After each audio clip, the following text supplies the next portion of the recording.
Question for you degenerates out there. The Rude and the Important have been together for 2 years. Now, how many championships have we contended for? At least once or twice. 0. We've contended for 0 championships. Not one company has given a shot to us for their tag team championships. And guess what? If we became your tag team champions, we'd elevate not just those titles, but your whole company to a whole nother level. But luckily, one company has their head on straight, figured out this easy game. That's Doghouse Wrestling.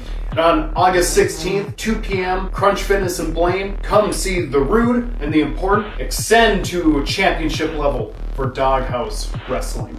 And in our first ever tag team championship match, it's going to be no gimme. We're going against 2 of the best in Wisconsin, Joey Avalon and Sierra, a true power couple. But Joey, Sierra, your honeymoon phase, your tag team titles are over because we're the most important tag team in all professional wrestling because we are The Rude And the Important.